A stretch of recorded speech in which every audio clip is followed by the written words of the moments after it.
Well, Chris, just as there are married people that sometimes struggle in their marriage with discontentment, I think a lot of times single people struggle with discontentment in their singleness.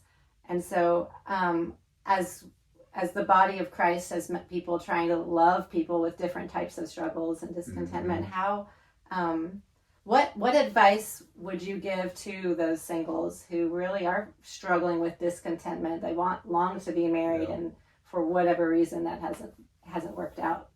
Yeah, that's a great question and a good heart level question. I mean, obviously, again, all of us are needing to find our best pathway is to find our highest delight in the Lord, and whether we're married or single, that's what is needed. I'm planning to use another illustration from the movie Passengers, which focuses on they're not married in the movie, but the one relationship he does have is with the android bartender who's like behind this. It's on this spaceship. Like a robot. Robot bartender. And he's telling the bartender he's like stuck. I'm like, this is horrible. I'm stuck in this situation I don't want to be in. And the bartender, who's this robot, says back to him, "You're not where you want to be. You feel like you're supposed to be somewhere else." And Chris Pratt kind of just rolls his eyes like, yeah, like literally, I want to be back asleep and on this other planet.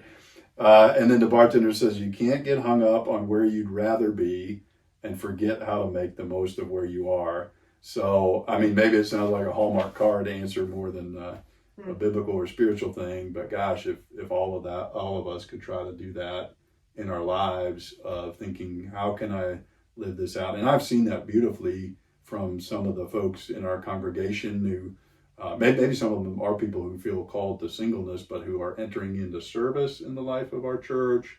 They're seeking to build relationships with all different people in our church, married and other single folks, engaging in life group. Some of the people who come to mind come out to watch my kids and cheer them on in their sporting events.